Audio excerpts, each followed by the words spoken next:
तो आज हम पढ़ेंगे पोटेंशियल एनर्जी। तो आ गए आप। इस वीडियो के अंदर हम पोटेंशियल एनर्जी के बारे में जानेंगे। तो पहले हम पोटेंशियल एनर्जी का मतलब समझते हैं। अगर मैं तुम्हें कहूँ तुम्हारे अंदर ये काम करने का पोटेंशियल है, यानी ये काम तुम कर सकते हो पर अभी कर नहीं रहे, ठीक ऐसे ही अगर किसी ऑब्जेक्ट के पास एनर्जी है एंड वो एनर्जी अभी वर्क नहीं कर रही पर वो एनर्जी वर्क कर सकती है, तब हम उसे कहेंगे पोटेंशियल एनर्जी। हम एक एग्जांपल लेते हैं। तो जैसे हमारे पास ये कील है, नेल एंड एक बॉक्स है। तो अगर हम इस बॉक्स को एक हाइट तक ले जाएं एंड बाद में इस नेल के ऊपर छोड़ दें तो क्या होगा, ये नेल सरफेस के अंदर चली जाएगी। यानी इस ऑब्जेक्ट ने नेल के ऊपर फोर्स लगाई एंड उस फोर्स की वजह से नेल डिस्प्लेस होगी, यानी इस ऑब्जेक्ट ने वर्क करा है। एंड अगर हम फिर से बॉक्स को ऊपर उठा दें तो अब इस बॉक्स के अंदर एनर्जी है क्योंकि ये वर्क कर सकता है। अगर हम इसे रिलीज करेंगे तो ये वर्क करेगा, यानी अब इसके अंदर एनर्जी है एंड इसके अंदर जो एनर्जी है वो वर्क कर सकती है पर अभी कर नहीं रही, यानी इसके अंदर पोटेंशियल एनर्जी है। तो ये एक एग्जाम्पल हो गया पोटेंशियल एनर्जी का। एंड अगर हम एक रबर बैंड को लें एंड उस रबर बैंड को स्ट्रेच करें तो स्ट्रेच करने के बाद रबर बैंड के अंदर एक एनर्जी आ जाएगी एंड उस एनर्जी को भी हम पोटेंशियल एनर्जी कहेंगे। तो पोटेंशियल एनर्जी की डेफिनेशन देखते हैं। The energy possessed by an object due to change in position or configuration is known as potential energy। यानी ऐसी एनर्जी जो एक ऑब्जेक्ट के अंदर आ जाती है जब हम उसकी पोजीशन, जैसे बॉक्स की पोजीशन को हमने चेंज करा था तब उसके अंदर एनर्जी आ गई थी।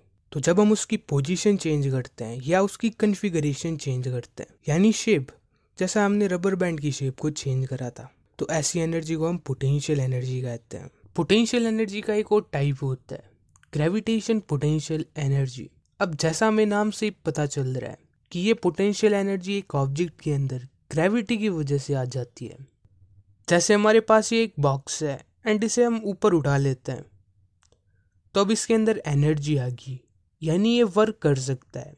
तो इसके अंदर जो भी एनर्जी है उसे हम ग्रेविटेशन पोटेंशियल एनर्जी कहेंगे। इस बॉक्स को फिर से नीचे रख देते हैं एंड अब हमें इस बॉक्स को ऊपर उठाना है। इस बॉक्स को ऊपर उठाने के लिए हम वर्क करेंगे।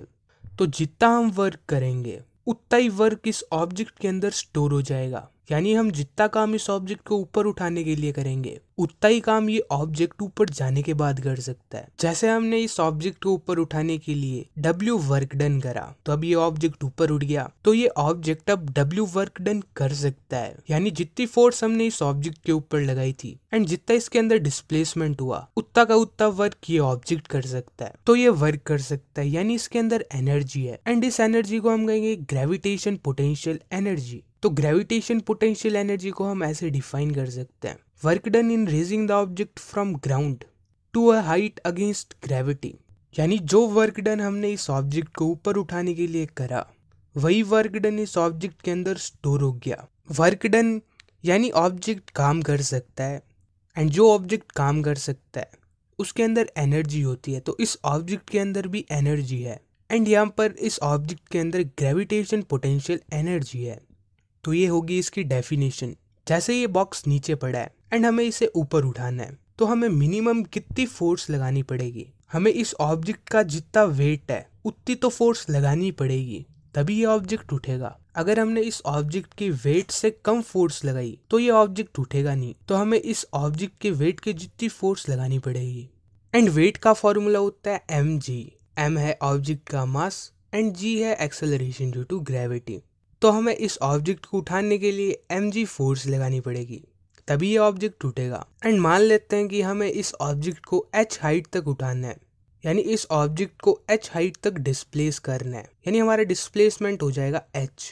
तो हमें वर्क डन कितना करना पड़ेगा, वर्क डन होता है फोर्स इनटू डिस्प्लेसमेंट एंड यहाँ पर फोर्स है mg, डिस्प्लेसमेंट है h। तो हम इस ऑब्जेक्ट को ऊपर उठाने के लिए mgh वर्क डन करेंगे, या हम ये कह सकते हैं कि इस ऑब्जेक्ट को उठाने के लिए हम mgh एनर्जी लगा देंगे। तो जो एनर्जी हमने इस ऑब्जेक्ट को ऊपर उठाने के लिए लगाई वही एनर्जी इस ऑब्जेक्ट के अंदर स्टोर हो जाएगी। तो हम ये कह सकते हैं कि इस ऑब्जेक्ट के अंदर पोटेंशियल एनर्जी कितनी है, mgh।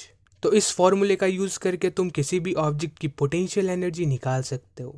तो अब एक क्वेश्चन करते हैं। क्वेश्चन है find the energy possessed by an object of mass 10 kg when it is at a height of 6 meter above the ground। And G की वैल्यू दी है 9.8 मीटर पर सेकेंड स्क्वायर। तो हमें गिवन है मास जो कि है 10 kg, हाइट जो कि है 6 मीटर एंड जी की वैल्यू भी दी हुई है 9.8। तो हमें पोटेंशियल एनर्जी का फॉर्मूला पता है mgh।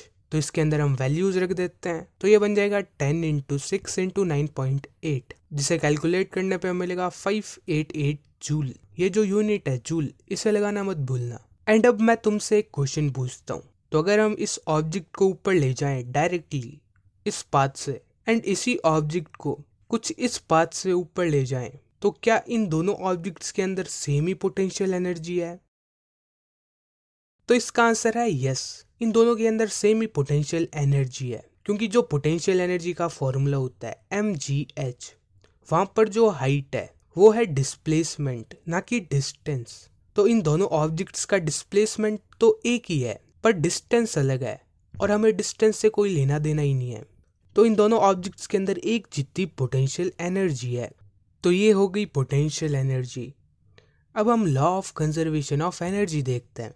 तो ये लॉ क्या कहता है? ये लॉ कहता है कि एनर्जी को ना ही तो हम बना सकते हैं ना ही डिस्ट्रॉय कर सकते हैं, यानी energy can neither be created nor be destroyed. पर एनर्जी इंटर कन्वर्टेबल है एक फॉर्म से दूसरे फॉर्म के अंदर, यानी एनर्जी अपने फॉर्म चेंज करती रहती है।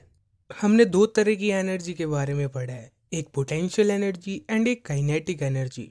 तो अब देखते हैं कैसे एनर्जी इंटर कन्वर्टेबल है, यानी वो कैसे पोटेंशियल एनर्जी से काइनेटिक एनर्जी के अंदर कन्वर्ट हो जाती है। तो जैसे हमारे पास ये ऑब्जेक्ट है एंड इसे हम एक हाइट तक ले जाते हैं, तो अब ये एक हाइट पे आ गया एंड इसके अंदर अब पोटेंशियल एनर्जी स्टोर होगी, यानी इसके अंदर अब पोटेंशियल एनर्जी है पर काइनेटिक एनर्जी जीरो है, क्योंकि काइनेटिक एनर्जी वो एनर्जी होती है जब एक ऑब्जेक्ट मोशन के अंदर होता है। पर ये ऑब्जेक्ट तो यहाँ पर रेस्ट के अंदर है, तो इसकी काइनेटिक एनर्जी होगी ही नहीं, यानी इसकी काइनेटिक एनर्जी जीरो है।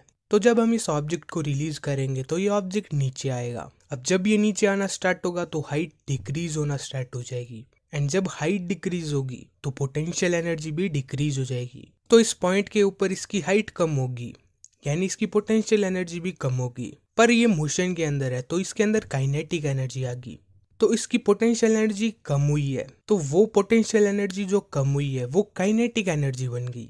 एंड जब ये थोड़ा और नीचे जाएगा तब इसकी पोटेंशियल एनर्जी और कम हो जाएगी, एंड जितनी पोटेंशियल एनर्जी कम हुई है उतनी काइनेटिक एनर्जी इंक्रीज हो जाएगी। तो ये ऑब्जेक्ट नीचे आ रहा है एंड इसकी पोटेंशियल एनर्जी कम हो रही है, वहीं इसकी काइनेटिक एनर्जी बढ़ती जा रही है। तो इस पॉइंट पे यानी यहाँ पर हाइट जीरो होगी, ये ऑब्जेक्ट अभी ग्राउंड से टकराया नहीं है पर टकराने वाला है, तो हाइट जीरो होगी यानी पोटेंशियल एनर्जी बहुत कम होगी, पर काइनेटिक एनर्जी यहाँ पर मैक्सिमम है, क्योंकि यहाँ पर पोटेंशियल एनर्जी जीरो होगी, यानी पूरी पोटेंशियल एनर्जी काइनेटिक एनर्जी के अंदर कन्वर्ट होगी, यानी अब इसकी काइनेटिक एनर्जी मैक्सिमम है। एंड बाद में ये ग्राउंड से टकराएगा एंड वो काइनेटिक एनर्जी साउंड एनर्जी या लाइट एनर्जी के अंदर कन्वर्ट हो जाएगी। तो ऐसे एनर्जी एक फॉर्म से दूसरे फॉर्म के अंदर जाती रहती है, एंड ना ही तो हम एनर्जी को बना सकते हैं ना ही उसको डिस्ट्रॉय कर सकते हैं। तो हम ऊपर वाले एग्जाम्पल को देखते हुए ये कह सकते हैं कि potential energy plus kinetic energy is equal to constant, क्योंकि जब पोटेंशियल एनर्जी ज़्यादा थी तो काइनेटिक एनर्जी कम थी, एंड जब पोटेंशियल एनर्जी कम हुई तो काइनेटिक एनर्जी बढ़ गई, यानी जब एक चीज़ बढ़ती है तो दूसरी कम हो जाती है, यानी इनका सम बैलेंस रहता है। बैलेंस्ड यानी फिक्स्ड कांस्टेंट। तो हम ये कह सकते हैं कि potential energy plus kinetic energy is equal to constant, and potential energy and kinetic energy के सम को हम कहते हैं मैकेनिकल एनर्जी। तो हम ये भी कह सकते हैं कि mechanical energy remains constant. And हमने इस एग्जांपल के अंदर एक चीज़ और देखी कि जैसे जैसे पोटेंशियल एनर्जी कम हो रही थी वैसे वैसे काइनेटिक एनर्जी बढ़ती जा रही थी, यानी हम ये लिख सकते हैं कि rate of decrease in potential energy is equal to rate of increase in kinetic energy. जैसे पोटेंशियल एनर्जी कम हो रही थी वैसे काइनेटिक एनर्जी बढ़ रही थी। तो ये मतलब है इस लाइन का। तो ये होगी बात एनर्जी की। तो अगली वीडियो के अंदर हम पावर के बारे में जानेंगे, तो उस वीडियो का लिंक तुम्हें डिस्क्रिप्शन में मिल जाएगा।